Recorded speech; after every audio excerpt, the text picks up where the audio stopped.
자녀들아, 주 안에서 너희 부모에게 순종하라. 이것이 옳으니라. 내 아버지와 어머니를 공경하라. 이것은 약속이 있는 첫 계명이니 이로써 내가 잘되고 땅에서 장수하리라. 또 아비들아, 너희 자녀를 노엽게 하지 말고 오직 주의 교훈과 훈계로 양육하라. 이런 시가 있습니다. 나무가 평온하기를 원하여도 바람이 멎지 않고, 자식이 부모에게 효도를 다하기를 원하여도 부모는 자식을 기다려주지 않는다.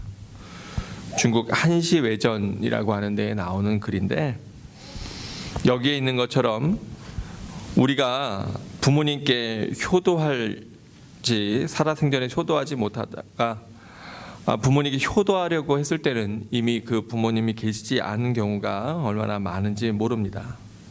그래서 우리가 살아생전에 부모님 계실 때에 더욱더 힘써야지 돌아가신 후에는 후회해도 소용이 없다, 그러한 이야기인데, 오늘 우리가 어버이 주일을 맞이해서 성경에서 이야기하고 있는 효에 대해서 함께 은혜를 나눠보고자 합니다. 여러분, 오늘 말씀에 자녀들아 주 안에서 너희 부모에게 순종하라, 이것이 옳으니라, 이렇게 말씀하고 있는데요, 성경이 이야기하고 있는 효는 도덕이 아닙니다. 그리고 또 윤리도 아닙니다. 성경에서 얘기하고 있는 것은 하나님의 법입니다. 즉 율법입니다. 우리 동양에서는 사람의 도덕 가운데 으뜸을 바로 부모의 효에 대해, 부모를 향한 효에 대해서 이야기하고 있죠. 그런데 기독교 신앙의 효는 바로 하늘에서부터 우리에게 주어진 것임을 우리가 기억해야 될 것입니다. 하나님께서 직접 그것을 돌판에 새겨서 그래서 우리에게 주신 준엄한 율법입니다. 그런데 오늘 6장 2절에 보니까 내 아버지와 어머니를 공경하라, 그리고 이것은 약속 있는 첫 계명이니, 이렇게 얘기하고 있는데, 여러분들 교회 생활을 오래 하신 분들은 다 알겠지만 여기서 약속 있는 첫 계명이라고 하는 것이 무슨 뜻입니까? 십계명을 보면 십계명은 몇 가지 계명으로 되어 있죠? 네, 10가지 계명으로 되어 있으니까 십계명이라고 하겠죠. 근데 그 십계명이 크게 두 부분으로, 두 단락으로 나누어집니다. 모세가 시내산에서 보통 흔히 얘기하기를 돌판 2개를 받았다 그럽니다. 돌판 하나에는 1계명부터 4계명까지가 적혀 있고요, 돌판 또 두 번째 돌판에는 5계명부터 10계명까지가 10계명까지가 적혀 있는데, 1계명부터 4계명까지의 내용은 무엇입니까? 이것은 다 하나님과 사람에 관계된 그런 내용입니다. 즉 수직적인 관계에 대한 내용들이 거기에 담겨져 있습니다.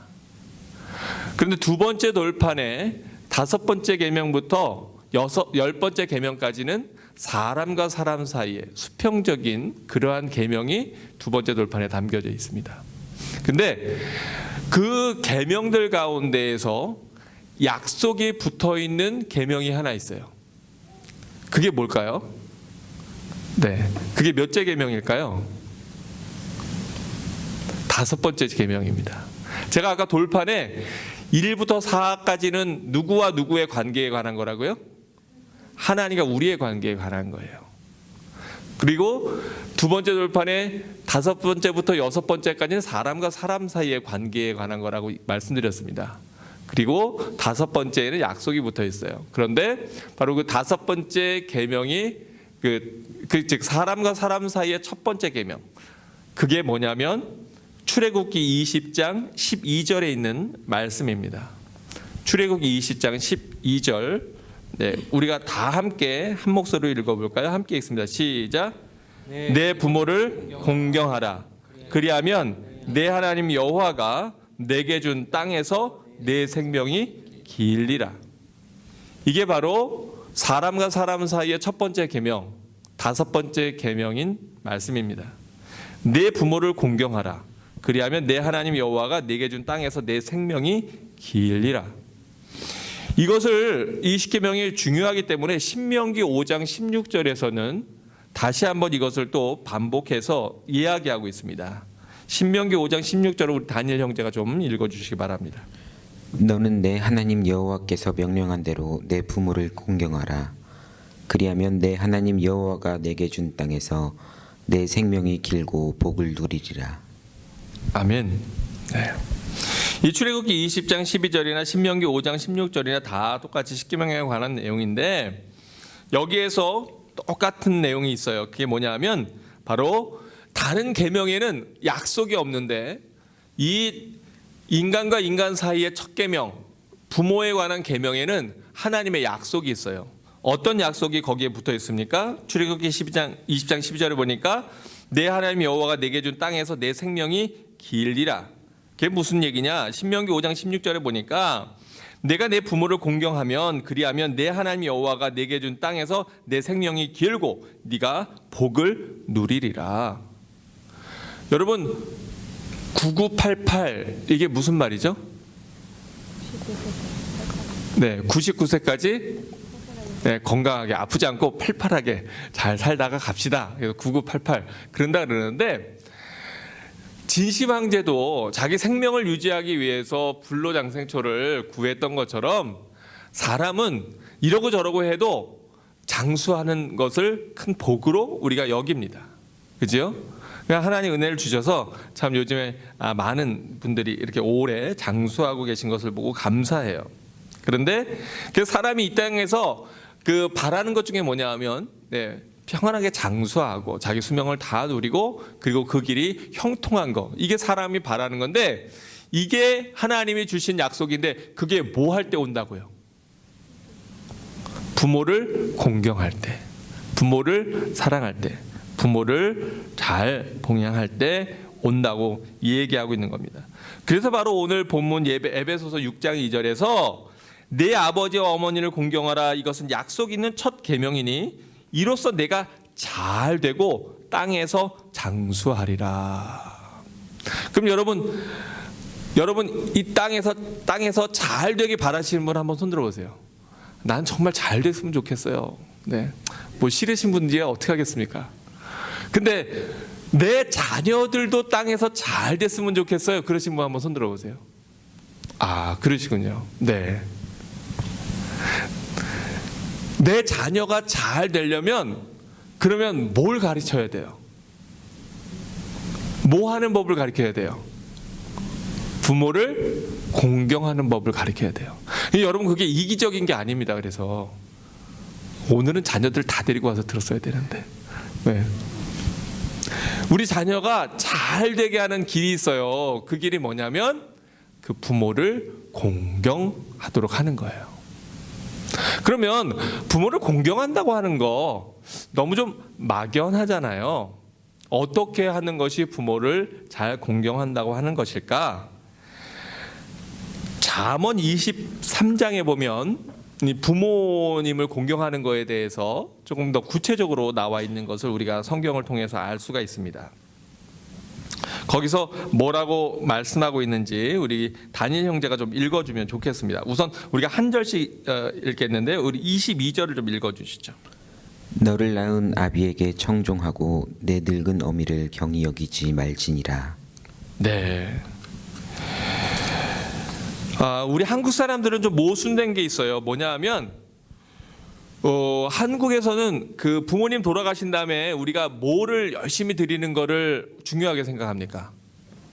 네, 제사 드리는 걸 중요하게 생각해요. 근데 여러분 제사를 열심히 드리는 분들 보면 많은 경우에 부모님들이 살아계실 때 별로 효도를 잘 못한 분들이 더 열심히 드리는 경향이 있더라고요. 근데 부모님 돌아가신 다음에 열심히 제사를 드려봐야 무슨 의미가 있겠어요? 살아계실 때 그때 잘해야죠. 우리가 살아계실 때 효를 다해야 그래 형통과 장수의 복을 누릴 수가 있는데 그러면 뭘 어떻게 하라는 거냐? 잠언 23장 22절에 보니까 첫 번째 너 낳은 아비에게 청종하라.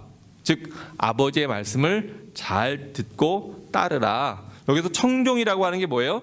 그대로 듣고 잘 쫓아가는 것, 그것을 얘기합니다. 부모님들이 제일 속상할 때가 언제입니까? 자식이 뭐 안 들을 때, 말 안 들을 때. 이게 참 속상해요. 왜냐하면 그게 그냥 말 안 듣는 것이 아니라 자식이 부모의 말씀을 따르지 않는다고 하는 것은 그 부모를 부모로 인정하지 않는 것과 같은 그런 마음을 주거든요. 부모가 제일 속상할 때가 뭐냐면 자식이 부모의 가르침을, 부모의 인도함을 따르지 않을 때 그때 참 속상해요. 여러분, 우리가 부모님의, 그래서 아무리 악한 부모라서 세상에서 잘못 사는 경우가 많이 있어요. 그렇죠? 네. 자식에게 함부로 하거나 자식에게 상처를 주는 부모들도 있습니다. 그런데 그런 부모들도요, 뭐는 바르게 할 때가 많아요. 자식한테 말은 바르게 할 때가 많아요. 여러분의 부모님은 어떠셨는지 모르겠어요. 근데 가끔 이렇게 이야기를 들어보면, 아이고 목사님, 부모님도 부모 나름이지요. 저희 아버지는 너무 힘든 분입니다. 또는 저희 어머니는요, 정말 너무 제 마음에 상처를 많이 준 분입니다. 뭐 여러 가지 얘기를 할 수 있을 거예요. 그런데 대부분의 부모님들은 그 삶에서 사실 온전치 못할 때가 많이 있어요. 저도 그렇고요, 우리들도 그렇지만, 그러나 자식에게 하는 이야기에는 중요한 얘기들이 많이 있습니다. 그래서 바로 너 낳은 아비를 청종하라. 부모님께 순종하는 것, 그것이 우리에게, 그 부모에게 효가 된다. 그렇게 성경은 이야기하고 있는 것입니다. 우리가 성경에서 이 효에 대해서 이야기할 때 생각나는 인물이 누구냐면 이삭입니다. 하나님의 은혜가 참 감사한 것은 예전의 사람들은 신에게 최고의 재물이 누구였냐면 자기 자식이었어요. 그래서 성경에 보면 자기의 믿음을 신에게 보이기 위해서 몰렉과 같은 신에게 많은 왕들이 자기 자녀를 바치는 그러한 내용들이 성경에 나오고요. 그리고 우리나라 전래동화나 여러 가지도 보면 인신제사라고 하는 것이 많이 나오죠. 그래서 그 당시에는 사실은 자식을 바쳐서 신을 경배한다고 하는 것이 아주 그렇게 끔찍한 일이나 못할 그러한 일이 아니었습니다. 어느 날 하나님께서 아브라함이 100살 때에 주신 이삭을 바치라, 그렇게 얘기합니다. 그런데 많은 성경학자들 얘기가 아마도 이삭이 그때의 나이가 청소년기였을 거다, 그렇게 얘기합니다. 어떤 학자들은 한 17살 정도 됐을 거다, 그렇게 얘기합니다. 여러분, 남자아이가 17, 18 되면 얼마나 혈기가 왕성합니까? 아마 모르긴 몰라도 100세가 훨씬 넘은 아버지보다 훨씬 강하고 힘이 좋을 겁니다. 그런데 이삭이 제물을 드린다고 하는데, 그런데 아버지랑 같이 산에 올라가면서 제물이 없잖아요. 그래서 성경에 보면 그 이삭이 물어봅니다. 아마 이삭이 어느 정도 눈치는 챘을 거예요. 이거 뭔가 이상하다. 이거 이상한 일인데? 아니 지금 제물을 바치려고 등에 나무 짐을 잔뜩 지고 가는데 아니 바칠 양은 없잖아. 그래서 아비에게 물어봅니다. 아버지, 저희가 제사를 드리러 가는데 양은 어디 있습니까? 제물은 어디 있습니까? 그랬더니 아브라함이 그래요. 하나님이 준비해 주실 거다. 그리고 올라갔는데 아버지가 자기를 밧줄을 갖고 와서 자기를 묶으려고 그래요. 여러분, 이 정도 되면 이삭이 눈치챘을까요? 안 챘을까요? 눈치챘겠죠. 이거 너무나 이상한 일 아닙니까? 아니 양도 없는데 거기에다가 불태울 거는 버려놓고 그리고 자기를 묶다니요.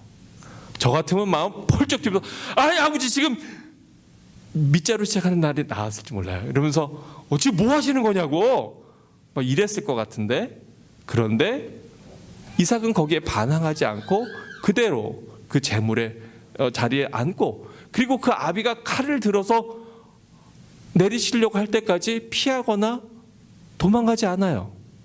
급하신 분은 하나님이 급하셨어요. 얘기했는데 실제로 이제 아브라함이 그렇게 바치려고 하니까 아브라함아 아브라함아 그러고 막 부르시잖아요, 하나님이. 제가 여기서 뭘 얘기하려고 그러냐면, 구약의 많은 성경의 이야기들이 실제로 예수 그리스도의 십자가의 대속의 표상으로 그렇게 나타나는데, 산에 나무를 지고 올라가는 이삭의 모습, 그리고 자기를 죽이려고 하는, 제물로 바치려고 하는 그 아비 앞에서 순종하는 이삭의 모습이 사실은 예수 그리스도의 모습을, 우리 예수 그리스도를 예표하는 그러한 내용임을 우리가 알 수 있습니다.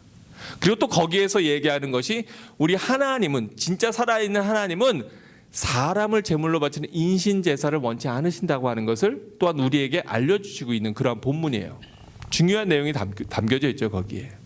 근데 오늘 제가 나누고 싶은 말씀은 바로 그렇게 이삭이 하나님 앞에서, 아버지 앞에서 순종했던 것처럼, 예수님께서 하나님 앞에 순종했던 것처럼 우리 믿는 사람들은 그렇게 부모의 말씀을 청종하는 것, 부모의 말씀을 따르는 것, 이것이 굉장히 중요하다고 하는 겁니다.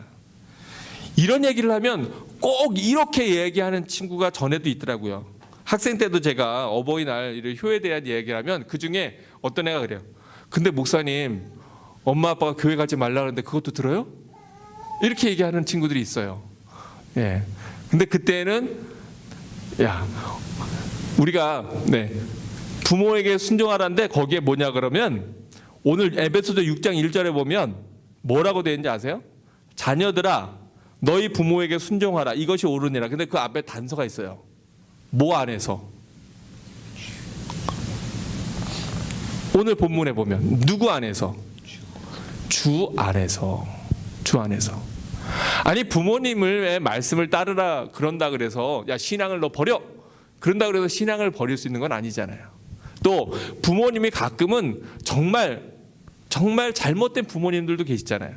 말도 안 되는, 예를 들면 아버지가 도둑질을 하는데 야 너 망 좀 봐라 라든가 뭔가 부정을 행하는데 그 자식을 같이 한다면 그거는 그것을 따라드리는 게 효가 아니라 오히려 그것을 하지 않으시도록 그렇게 하는 것이 자녀의 도리이기 때문에 주 안에서 바로 하나님의 명령과 하나님의 믿음 안에서 너희 부모에게 순종하라, 그런 얘기예요. 그러면 꼭 이런 애들이 있어요. 그러면 엄마 아빠 말씀 안 들어도 되네요.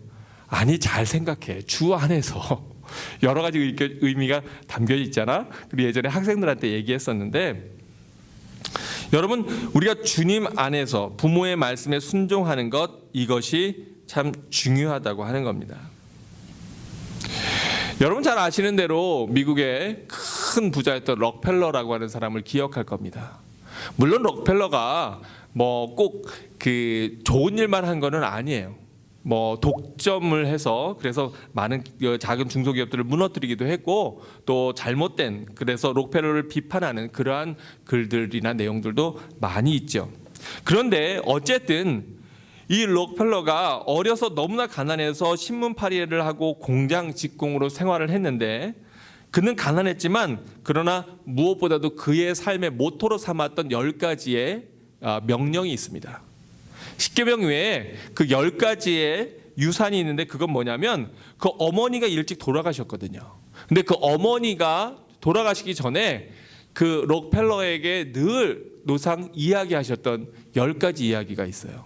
그래서 록펠러는 자기가 이렇게 성공하고 또 세상에서 이름을 내게 된 것은 바로 어머니의 그 10가지 유언을 내가 잘 지켰기 때문이다, 그렇게 스스로 이야기한 적이 있습니다. 근데 그 얘기가 뭐냐면 이런 거예요. 뭐냐면 첫째, 하나님을 친아버지와 같이 믿고 섬겨라. 둘째, 이건 제가 제 입으로 하기엔 조금 그렇지만 목사님을 하나님 다음으로 섬겨라. 제 얘기가 아니라 록펠러 어머니 얘기입니다. 네, 진짜예요. 네. 그 다음에 세 번째는 오른쪽 주머니에는 늘 11조를 보관해 두어라. 록펠러가 가난하고 어릴 때거든요. 근데 네가 항상 수입이 생기거든, 거기에 먼저 하나님께 드릴 예물을 네가 구별해 놓거라. 11조를 보관해 두거라. 넷째, 살면서 원수를 만들지 말아라. 이거는 잘 못 지켰던 것 같아요, 록펠러가. 다섯 번째, 예배를 드릴 때는 항상 앞자리에 앉아서 드려라. 그래서 늘 그는 제일 앞자리에서 예배 드렸다 그럽니다. 그래서 옛날 목사님들은 그렇게 얘기해요. 앞자리는 뭔 자리? 네, 금자리. 그 다음에 중간 자리는 은자리. 저 뒷자리는 동자리. 네. 그렇게 얘기하잖아요. 금운동으로. 그런데 아마 맨 앞에서 앉아서 예배를 드려라. 6번째, 매일 아침마다 그날의 목표를 세우고 하나님께 기도하라. 7번째, 잠자리에 들기 전에는 반드시 하루를 반성하고 기도를 드려라. 8번째, 남을 도울 수 있을 때에는 힘껏 도와라. 9번째, 주일 예배는 꼭 본교회에서 드려라. 10번째, 아침에는 제일 먼저 성경을 읽어라. 이 10가지가 그 어머니가 주신 것인데 그 내용이 다 대부분 뭐냐면 신앙과 관련되어 있는 거예요. 신앙과. 그래서 록펠러는 그가 이 어머니의 이야기를 철저하게 지키기 위해서 나중에 큰 부자가 되었을 때는 아예 자기의 수입을 자기가 계산할 수 없잖아요. 그래서 11조를 전담하는 부서를 따로 두었답니다. 그리고 그 11조를 전담하는 부서의 직원이 40명이 넘었답니다. 자기 수입이 어디서 생기는지 모르니까 하나님 앞에 철저하게, 물론 그가 11조만 드린 건 아니에요. 미국에 있는 많은 교회들, 또 많은 교회들을 지었고 그리고 많은 대학들을 지원하고 했습니다.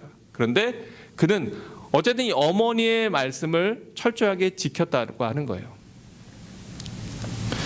우리가 부모님의 말씀을 잘 순종하고 따르는 것, 그것이 사실은 부모의 마음을 편안케 하고 기쁘게 하는 겁니다. 근데 자녀가 점점 나이가 들수록 우리가 어때요?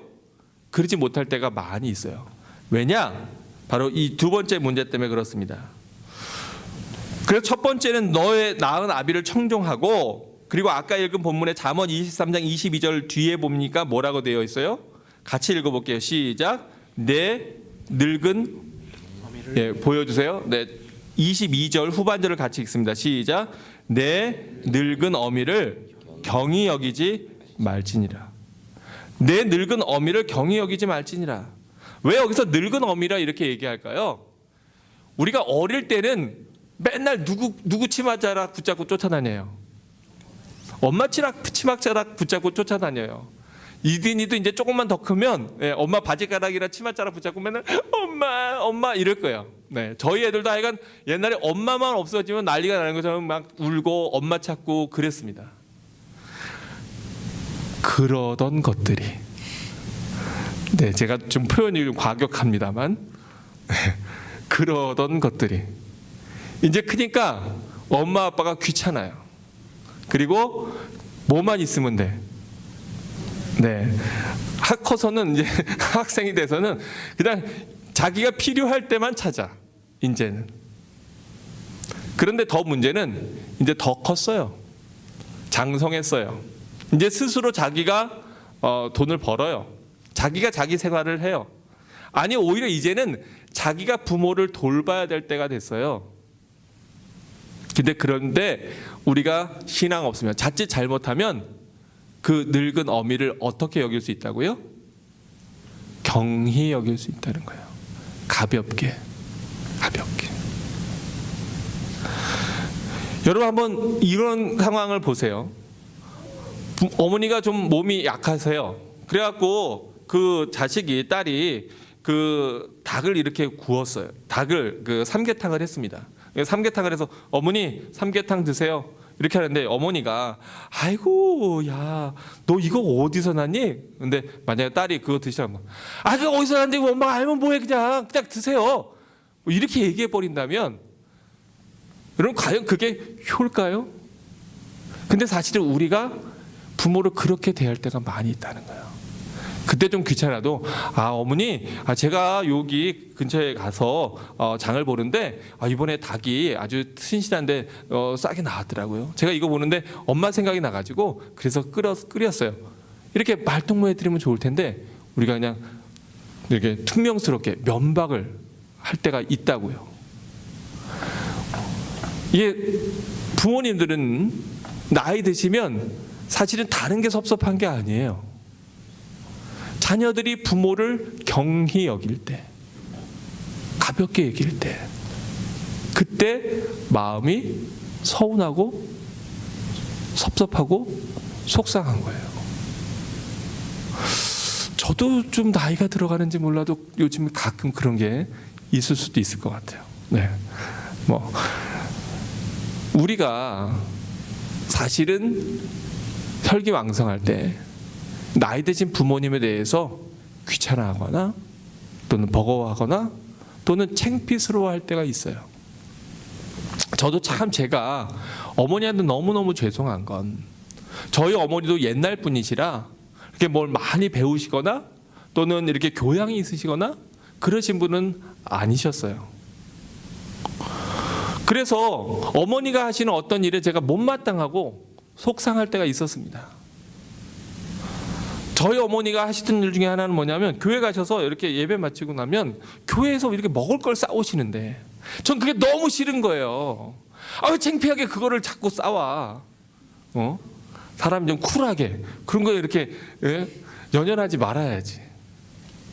근데 지금 생각해 보면 그거 하나라도 자식 먹이고 싶어서 어떨 때는 부모님이 자기가 드시지 않고 그리고 갖다 주셨을 텐데 왜냐하면 저희가 아들만 셋이었기 때문에 먹성들이 엄청 좋았거든요. 지금은 아들 넷이지만 나중에 우리 막내도 또 입양을 해서 어머니가 그 자식 먹이는 게 늘 부족하다고 느꼈던 것 같아요. 그래서 교회에서 음식 나오면 이렇게 싸우시고 그랬는데 저는 그래서 교회에서 이렇게 뭐 남아서 누구 싸가시는 거 저 뭐라고 안 합니다. 저희 어머니가 그러셨기 때문에. 네. 근데 저는 그게 너무 싫었어요. 사실은 창피했어요. 그래갖고 막 어머니를 구박하고 그런 적이 많은데 사실 돌이켜 생각해 보면 그게 그분의 사랑이었는데 근데 너무나 제가 그냥 철이 없어서 어린 마음에 얼마나 어머니에게 막 면박을 주고 퉁명스럽게 그랬는지 그리고 안 먹는다 그러고 막 갖다 버리라 그러고 막 못되게 군 적이 제가 있었던 것 같아요. 우리가 부모님이 나이가 드시면 드실수록 더 우리가 조심해야 될 것은 잘못하면 그분들의 마음을 다치게 할 수 있다는 겁니다. 사실은 저도 얼마 전에 저희 아버지하고 작년에 조금 이렇게 한국에 있는 교회가 어려움을 겪었어요. 모교회가. 그런데 거기에서 아버지하고 저하고의 생각이 좀 달랐습니다. 그래서 그것 때문에 이게 이제 아버지는 저는 목회자의 입장이고 아버지는 장로님의 입장이 되신 거예요. 그 안을 두고 그 문제를 두고 그래서 그것 때문에 제가 좀 아버지에게 좀 지나친 이야기를 했습니다. 그래서 아버지가 그것 때문에 마음이 상하셨어요. 왜냐하면 사실은 아버지도 뭐 목사님을 뭐 이렇게 반대 이게 아니라 교회가 바르게 되기를 그걸 바라셨던 건데 근데 제가 조금 지나쳤다. 네. 그런 마음이 들어서 근데 사람이요 못된 게 제가 아버지에게 지나친 얘기를 했잖아요. 근데 그 다음부터 뭘 잘 안 할까요?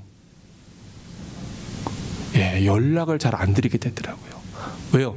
누구 마음이 불편하니까. 제가 잘못했는데 제 마음이 불편하니까 아버지에게 연락을 잘 안 드리는 제 모습을 보는 거예요. 사실은 제가 제가 지금 좀 너무 아버지에게 지나치게 말씀드린 것 같습니다. 죄송합니다. 그리고 먼저 아버지에게 사죄를 했어야 되는데 근데 그러지 못했거든요. 제 부끄러운 얘기지만 실제로 있었던 이야기를 여러분에게 드리는 겁니다. 그래서 제가 몇 개월 동안을 연락을 안 드렸어요. 못됐지요. 아버지도 많이 언짢으셨을 거예요. 그래도 아버지는 아버지시더라고요. 많이 언짢으셨을 텐데도 그래도 그걸 내색하지 않으시고 제가 한참 후에 연락을 드렸더니 그래 잘 지냈냐? 왜 이렇게 연락이 뜸했냐? 그렇게 그냥 넘어가시더라고요. 여러분 우리가 부모님들이 나이 드실수록 더 그분들의 마음이 다치지 않도록 조심해야 될 겁니다. 왜냐하면 그냥 말 한마디에 마음에 큰 상처를 드릴 수도 있기 때문에 그래요. 그래서 우리가 두 번째는 바로 내 어미를 경히 여기지 말아라. 또 24절, 25절을 다니엘 형제가 마저 읽어주시기 바랍니다. 잠언 23장 24절, 25절입니다. 의인의 아비는 크게 즐거울 것이요 지혜로운 자식을 낳은 자는 그로 말미암아 즐거울 것이니라. 내 부모를 즐겁게 하며 너를 낳은 어미를 기쁘게 하라. 그래서 오늘 말씀해 보니까 그래서 의인의 아비는 크게 즐거울 것이요 지혜로운 자식을 낳은 자는 그로 말미암아 즐거울 것이라 말씀하면서 내 부모를 즐겁게 하며 너를 낳은 어미를 기쁘게 하라 이렇게 말씀합니다. 우리가 부모님에게 기쁨 드리는 것 여러분 무엇이 있습니까? 제가 이번에 말씀을 준비하면서 좀 이렇게 서치를 해봤어요. 부모님들이 받기 좋아하시는 선물이 어떤 건가? 근데 받기 좋아하는 선물도 있긴 있지만 첫 번째 제일 받기 싫어하는 게 뭔지 아십니까? 네, 어버이날 자식으로부터 받기에 제일 싫은 선물이 뭘까? 실제로 리서치를 했어요. 설문조사를 했는데 그게 뭐였냐면 카네이션이었어요. 네. 오늘 근데 이거를 달아드려서 네. 그렇습니다만 제가 그래서 그 내용을 봤어요. 아니 왜 부모님들이 카네이션을 이렇게 자식이 달아주는 거를 제일 별로로 생각할까? 왜냐하면 많은 자식들이 이거로 끝나요. 이거로 끝나. 그냥 부모님한테 카네이션 하나 달아드리고 어머니 아버지 사랑합니다. 네, 건강하세요. 그리고 땡. 그래서 이 카네이션이 별로라는 거예요. 그 내용을 읽어보니까.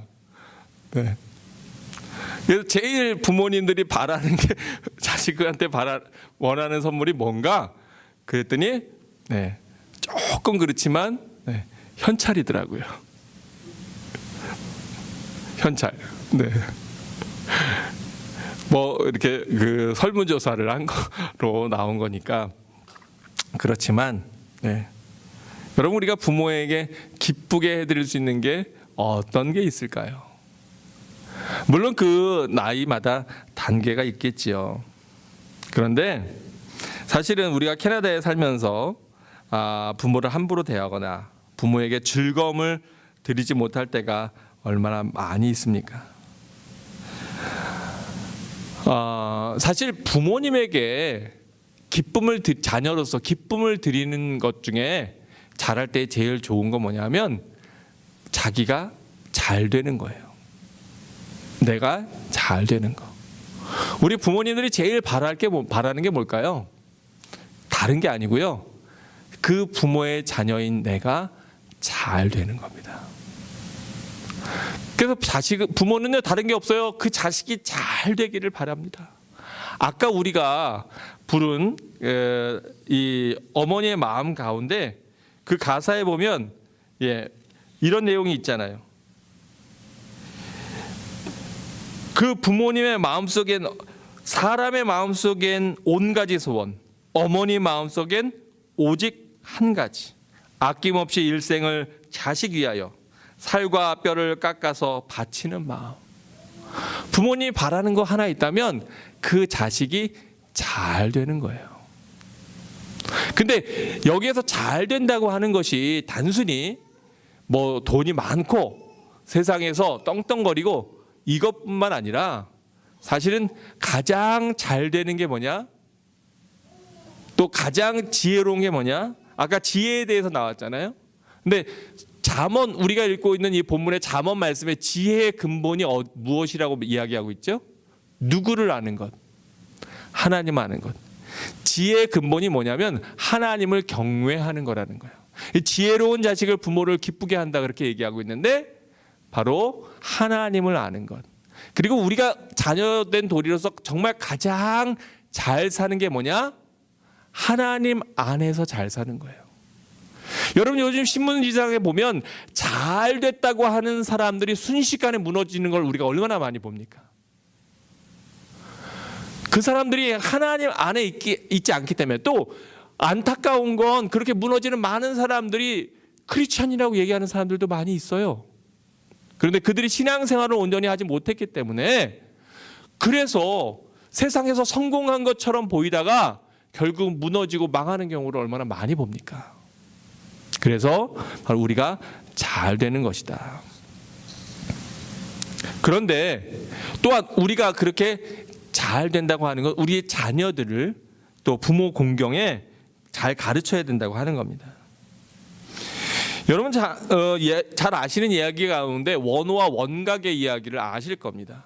이 효행록에 나오는 얘기인데, 효행록에 보면 여러 가지 많은 얘기들이 있죠. 자기의 살을 잘라서 어머니를 봉양함으로 말미암아 그 어머니가 낳으신 그런 이야기도 있고, 또 겨울에 어머니가 죽순을 드시고 싶어 하는데 요즘처럼 비닐하우스가 있는 때가 아니잖아요. 슈퍼마켓이 있는 것도 아니고. 그래서 그것을 구하려고 온 사방을 다 돌아다니며 못 구했는데, 그런데 하나님께, 신에게 그거를 기도했더니 죽순이 땅에서부터 자라서 그걸 어머니께 해드려서 부모님이 건강을 되찾아, 뭐 이런 얘기들이 효행록에 많이 나오죠. 네, 제가 이렇게 아는 내용은 이번 주에 효행록을 다 읽었습니다. 그런데 거기에 보면 원각과 원호에 대한 이야기가 나와요. 원호에게는요, 나이 90의 아버지가 계셨습니다. 근데 먹을 것도 없는데 이 양반이 너무 오래 사시는 거예요. 사셔도 너무 오래 사시는 거야. 그래서 이 자녀들도 먹일 것도 별로 없는데, 그러니까 우리가 잘 아는 대로 자기가 갖다 버려도 되는데 그 아비를, 자기의 아들인 그 원각과 함께 그 지게 지고, 그리고 깊은 산에 갑니다. 깊은 산에 가서, 그래서 그 아버지를 산속에 내버리고 오는데, 그런데 그 아들이 주섬주섬 지게를 챙기는 거예요.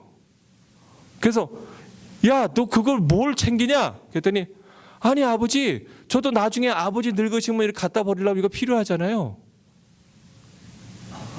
원각에 그에게 정신이 번뜩 들어서, 그래서 그 아버지를 다시 모시고 와서 그래서 잘 봉양했다고 하는 그런 말도 안 되는 얘기지만, 그런데 실제로 있었던, 뭐 옛날에 고려장이라는 것도 있었고요. 네, 뭐 누군가 실제로 있었던 그런 이야기인지 모르지요. 우리 이 원호와 원각의 이야기에서 우리가 배워야 될 중요한 것은 뭐냐면, 바로 이 효는 보고 배우는 거라는 거예요. 우리가 우리 부모님에게 효행을 다하지 않을 때 그것을 고스란히 누가 받게 될까요? 내가 받아요. 근데 요즘엔 좀 억울한 게 있어요. 뭐냐면 우리 윗세대들은 정말 억울해. 왜 억울해요? 우리 위에 분들은 대부분 다 부모님을 정말 나이 드시기까지 봉양하고 모시고 돌보고 그랬어요.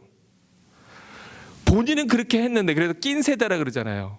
네, 본인은 그렇게 했는데 요즘의 젊은 친구들은 어때요? 네, 당연히 어머니 아버지 늙으시면 그건 따로 사는 거지, 오히려 떨어져 사는 게 훨씬 나아, 같이 붙어서 싸우면서 사는 것보다. 이런 생각들을 대부분 갖고 있잖아요. 저희 세대도 마찬가지고.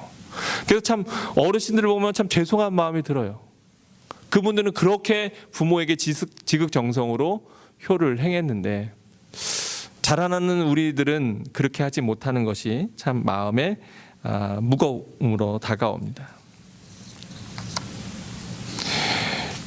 여러분, 근데 성경에 보면 바로 이렇게 효를 행한 자녀와 또 그렇지 못한 자녀들에 대해서 이야기하고 있죠. 성경에 보면 우리가 잘 아는 대로 엘리의 제사장 홈리와 비느하스가 그랬고, 다윗의 아들 압살롬이 그랬는데, 효를 행하지 않은 자들은 그 끝이 좋지 않음을 알 수가 있습니다. 그런데 부모에게 온전히 효를 행한 자들, 그 자들은 또 성경에 보면 그 결과가 좋은 것을 볼 수 있어요. 이삭이 그랬고, 또 요셉이 그랬죠. 또 룻이 그랬고요. 우리가 잘 아는 대로 룻은 그 자기 시어머니인 나오미를 따라서, 그래서 낯설고 물설은 이스라엘에 돌아와서 그래서 그 시어머니를 봉양하다가 결국은 보아스를 만나게 되고, 그리고 보아스를 통해서 가정을 꾸려 다윗의 증조모가 되고 또 예수 그리스도의 반열에 조상이 되지 않습니까? 사실 이 룻은 모압 사람이거든요. 이스라엘 사람이 아니에요. 이방인이에요. 그런데 그 이방 여인이 바로 예수 그리스도의 조상이 되었다는 거, 그것은 참 귀한 일인데, 그건 왜 그렇습니까? 그 시어머니 나오미를 잘 모셨기 때문이에요. 그래서 어머니의 하나님이 내 하나님이 되고 어머니의 백성이 내 백성이 되며 어머니가 가시는 곳에 나도 가겠다라고 하는 유명한 그러한 이야기를 하고 있지 않습니까? 근데 요즘에 많은 며느리들이 어때요? 네, 우리 시댁은 시금치도 싫대잖아요. 네, 그러니까 시자 들어간 건 다 마음에 안 든다고. 네, 그렇게 얘기하는 경우가 많아요. 그래서 저도 기도 중입니다. 하나님, 시금치 좋아하는 며느리 하나님 허락해 주십시오. 이러고.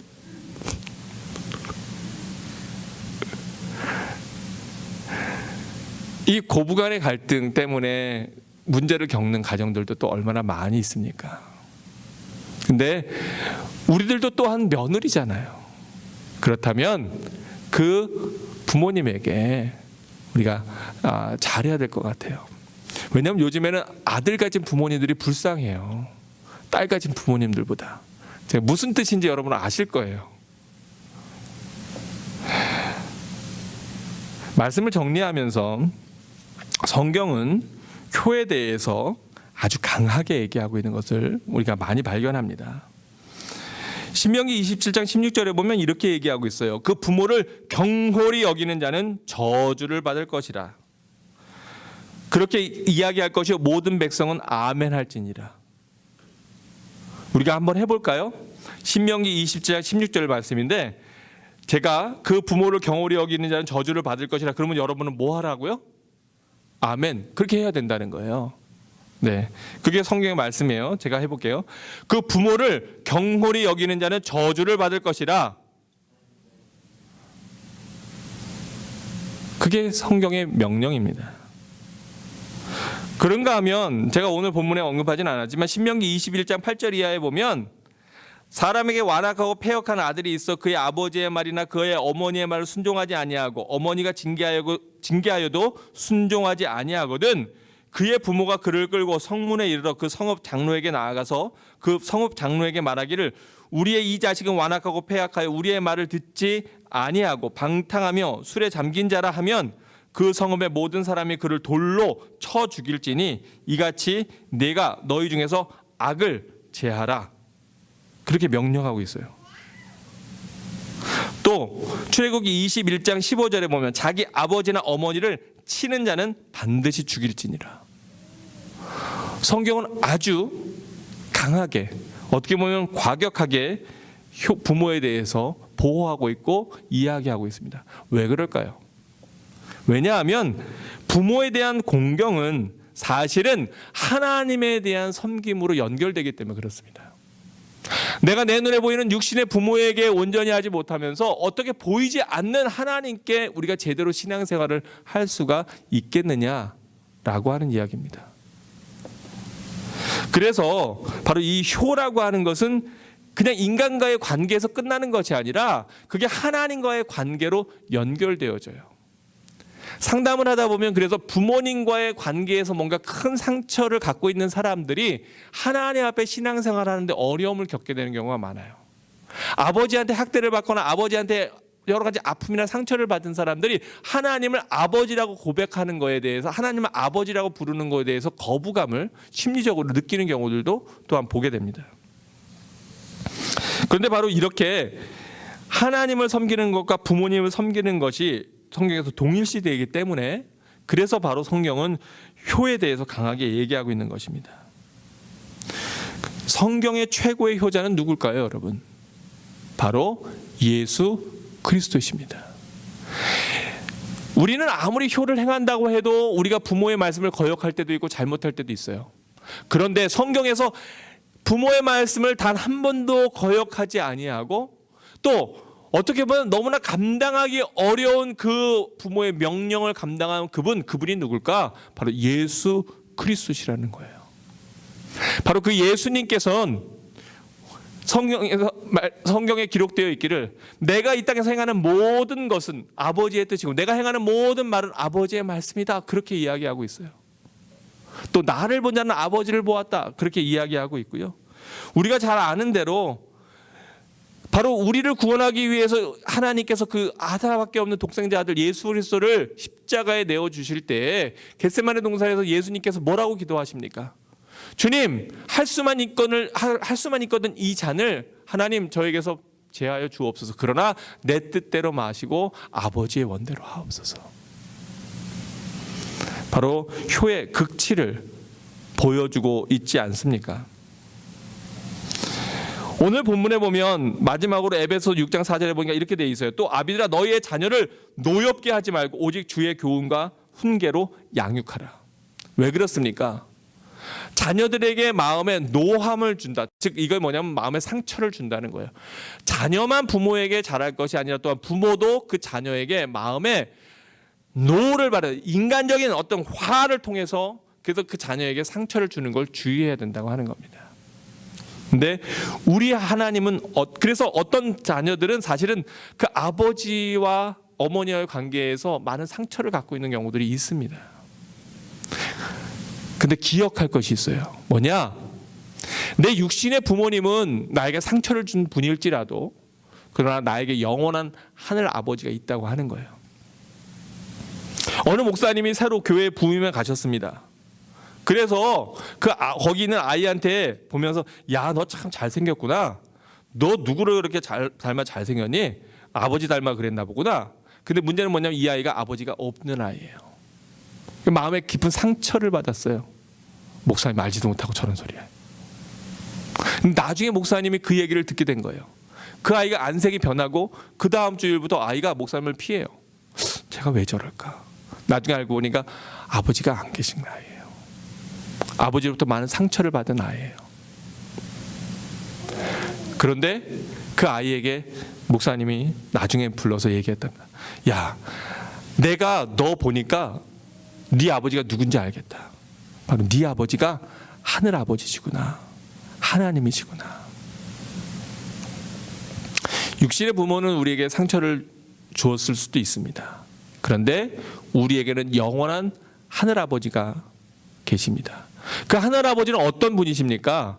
바로 우리를 위해서 하나밖에 없는 독생자 아들 예수 그리스도를 내어주신, 그래서 예수 그리스도보다 어떻게 보면 우리를 더 사랑하시는 바로 그 하나님 아버지가 우리의 영원한 궁극적인 아버지가 되시지 않습니까? 사랑하는 성도 여러분, 우리는 다 하나님의 자녀입니다. 그렇다면 바로 오늘 말씀을 통해서 우리가 궁극적으로 진정한 우리의 효의 대상은 누구냐? 육신의 아버지, 육신의 부모님이실 뿐만 아니라 바로 우리의 영적인 아버지 하나님 앞에 온전한 예배를 또 그분께 기쁨을 드리는 것이 우리의 사명이라고 하는 겁니다. 오늘 여러분 예배에 나오신 것은 바로 누구를 경배하기 위한 것입니까? 우리 하나님을 경배하기 위한 것입니다. 예배가 왜 중요합니까? 예배를 통하여서 그 하나님께 기쁨을 드리는 자리요, 그 하나님과 교통하는 자리요, 그 하나님을 찬양하는 자리요, 하나님을 만나는 자리이기 때문에 그렇습니다. 여러분, 오늘 말씀을 기억하면서 바로 이 약속 있는 첫 계명을 굳게 붙잡아서 이 땅에서 장수의 복과 또 잘되는 복을 누리는, 또 하늘 아버지를 진정으로 경배하는 여러분 모두가 되시기를 주의 이름으로 축원합니다. 기도하겠습니다.